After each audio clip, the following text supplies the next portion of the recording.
Bismillahirrahmanirrahim. Assalamualaikum warahmatullahi wabarakatuh.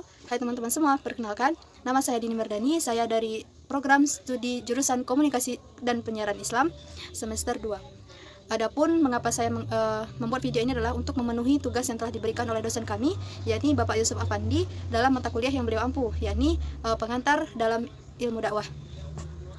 Nah, dalam materi pertama di sana dalam RPS telah disebutkan bahwa yang pertama itu ada dasar mengenai apa itu dakwah, kemudian objeknya seperti apa, perkembangannya bagaimana, dan juga istilah-istilah dalam ilmu dakwah. Nah, yang pertama pengertian dakwah. Dakwah dalam bahasa Arab berarti da'a yad'u da'watan, yang berarti menyeru atau menyampaikan. Pertanyaannya, menyampaikan apa? Yakni menyampaikan Islam, menyampaikan serta mengajak seseorang untuk beramar ma'ruf nahi munkar. Lalu bagaimana dengan perkembangan dakwah pada saat itu? Nah, ketika Rasulullah diangkat menjadi nabi dan rasul, nah dakwah berlangsung selama 13 tahun. Nah, itu terbagi tiga tahun dakwah secara sembunyi-sembunyi dan selebihnya nanti dakwah secara terang-terangan, dan pada akhirnya mengantarkan Rasulullah untuk hijrah ke Yastrib atau kota Madinah.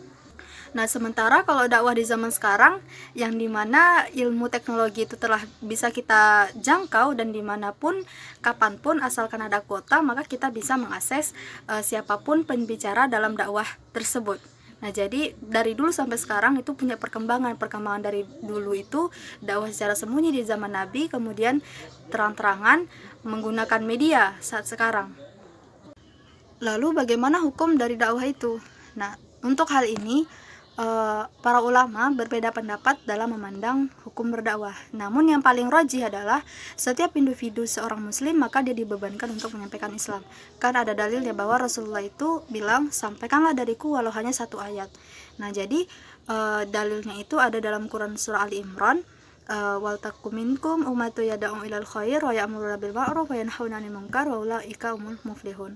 Hendaklah ada di antara segolong umat yang menyeru kepada kebaikan dan juga mencegah kepada kemungkaran. Namun kalau misalnya kita lihat dalam hadis Rasul, ada diriwayatkan oleh hadis Sahih Muslim yang menyebutkan bahwa man salaka tariqan yaltamisu fi ilman sahalallahu lahu tariqan bihi ilal jannah.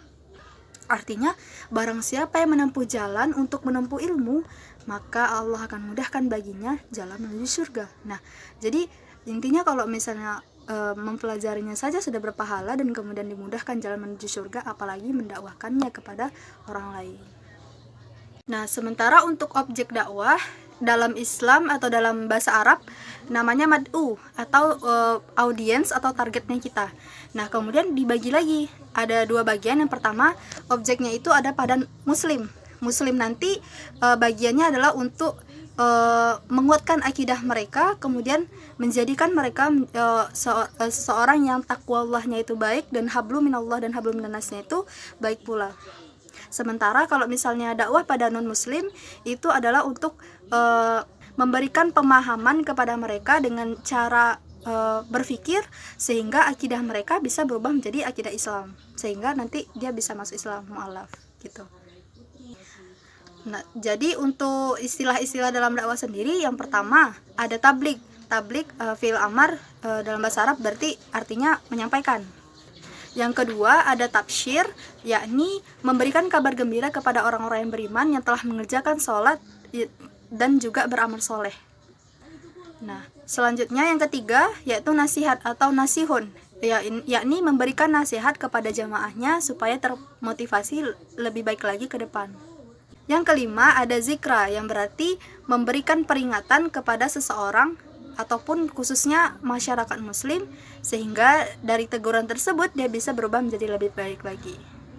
Yang keenam ada istilah amar ma'ruf nahi munkar. Nah, ini ada disebutkan dalam Al-Qur'an ayat surah Ali Imran ayat ke-104. Di sana ada disebutkan amar ma'ruf nahi munkar.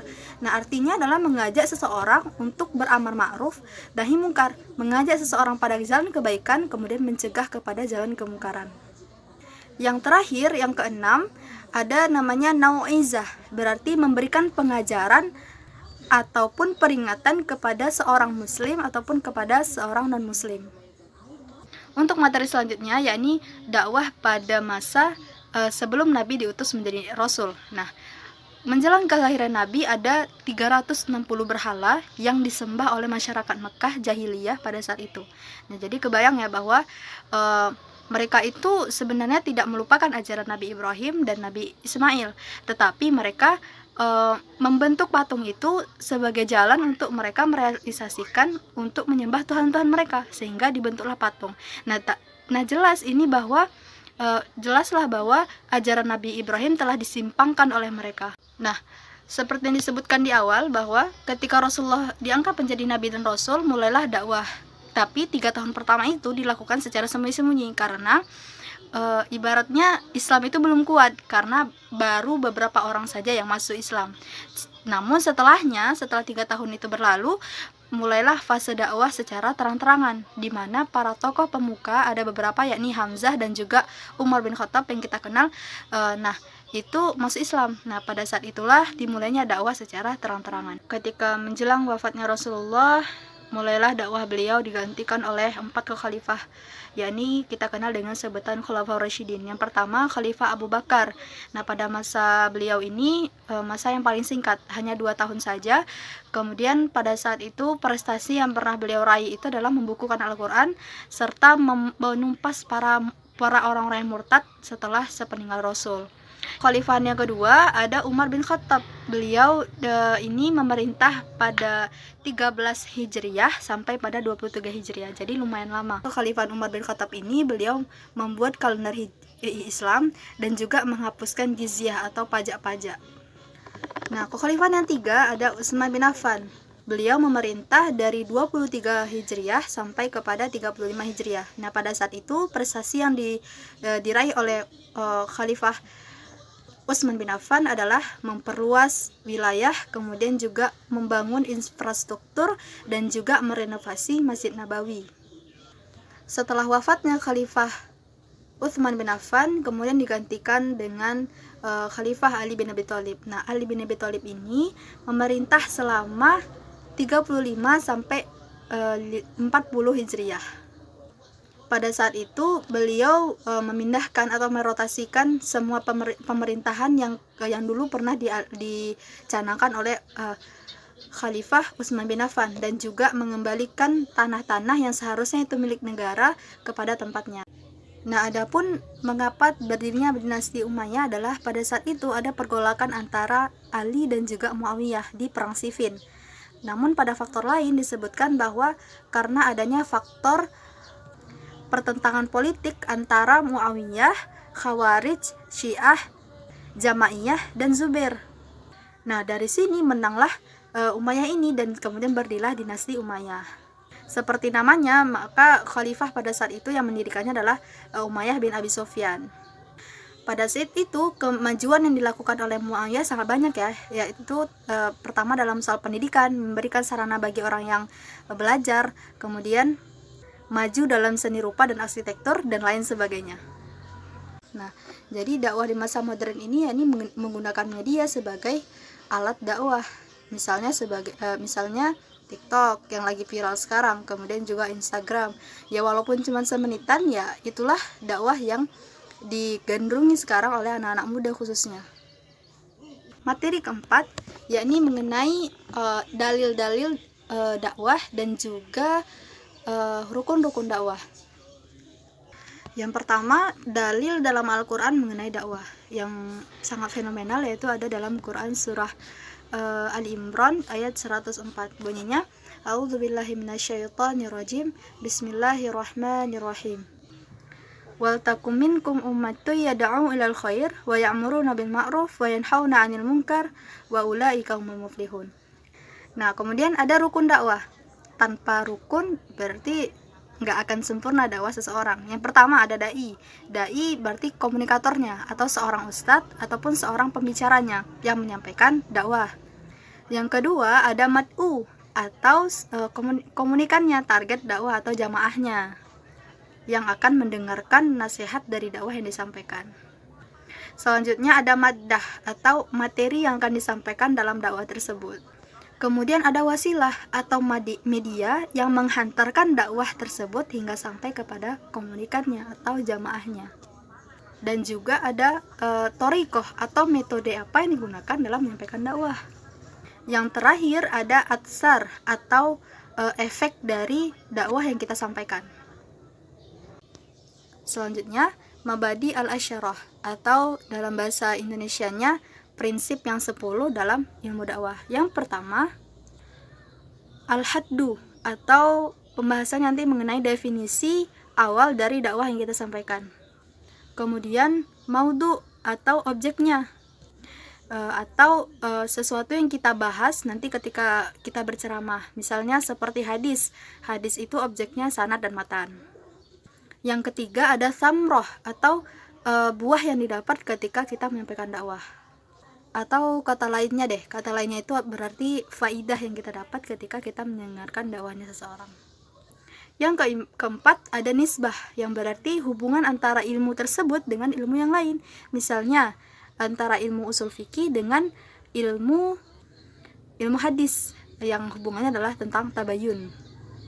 Yang kelima ada tentang fadl atau keutamaannya. Jadi kalau misalnya kita bahas tentang ilmu fikih, kita jadi tahu bagaimana kedudukan kita dalam seorang hamba dalam objek ilmu fikih. Yang keenam ada wadi, yang berarti seorang perintis. Contohnya Imam Asy-Syafi'i, beliau mengumpulkan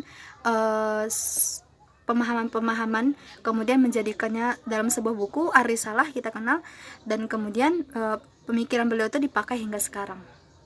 Yang ketujuh ada isim, berarti nama yang disematkan oleh ulama tersebut dalam menyampaikan dakwahnya. Yang kedelapan ada istimdad atau sumber, dari mana dakwah tersebut dia dapat, apakah dari Al-Quran ataukah dari hadis. Yang kesembilan ada mengenai hukum mempelajarinya, apakah dia termasuk ke dalam fardu kifayah atau fardu ain. Dan terakhir ada tentang masail atau masalah-masalah yang ada dalam dakwah tersebut, misalnya mengenai tauhid rububiyah, tentang nahwu, shorof, dan lain-lain sebagainya. Nah, materi selanjutnya pada bab ke-6, yakni mengenai manhaj ad-dakwah. Nah, manhaj atau manhaj berarti sebuah jalan. Kalau ad-dakwah berarti menyeru atau mengajak seseorang pada jalan ketaatan hanya pada Allah Subhanahu wa taala. Nah, jadi kalau misalnya kita gabungin dakwah di jalan Allah berarti mengajak seseorang dengan sebaik-baik perbuatan, yakni sebaik-baik perkataan adalah perkataan yang mengajak seseorang untuk menuju kepada Rabb mereka. Nah, untuk pembagiannya itu terbagi menjadi 3. Yang pertama metode akli, yakni menggunakan akal atau rasional seseorang. Yang kedua ada metode al-hisli, yang berarti strategi indrawi. Nah, di sini ada 2 definisi. Yang pertama yakni tentang aturan dakwah yang berpusat pada panca indera. Yang kedua, kumpulan jalan dakwah yang berpusat pada indera seseorang atau panca indera. Dan yang terakhir ada ati, yang berarti atau dapat kita katakan memberikan makna dalam sebuah nasihat. Selanjutnya ada materi ke-7, bab ke-7 tentang uslub. Nah, apa itu uslub? Uslub adalah cara atau metode yang digunakan oleh diri seseorang yang berasal dalam dirinya ataupun dari luar, yang dia gunakan untuk menyeru seseorang pada kebaikan. Nah, jadi uslub ini adalah metode seseorang dalam menyampaikan dakwah. Sementara itu, di dalam uslub itu juga mengenal tentang beberapa istilah atau hal-hal yang ada di dalam uslub. Yang pertama, uslub al-hikmah, berarti menyampaikan dakwah dengan cara meletakkan sesuatu pada porsinya. Yang kedua, uslub hasanah, artinya menyampaikan pesan atau menyampaikan nasihat yang baik. Yang ketiga, mau'izah mujadalah, artinya menyampaikan dakwah dengan cara berdialog ataupun berdiskusi. Yang keempat, qudwah hasanah, artinya memberikan keteladanan yang baik untuk para komunikannya. Nah, selain itu juga ada karakteristik tersendiri dari uslub-uslub ini. Yang pertama, dia bersifat robaniyah, artinya bersifat ketuhanan. Yang kedua, pengajarnya itu syamilan, artinya menyeluruh dan tidak parsial. Yang ketiga, bersifat lokal dan global. Yang keempat, kekinian dan gak kuno. Dan tentunya yang terakhir, berlandaskan kepada ilmu. Nah, alhamdulillah, demikianlah video UTS dari saya. Saya berharap Bapak dapat memaklumi kekurangan-kekurangan dari penyampaian saya sebelumnya. Dan untuk itu saya juga memohon maaf atas banyak sekali kesalahan dari penyampaian, baik dari segi bicara ataupun dari materi yang mungkin masih kurang dalam konteksnya.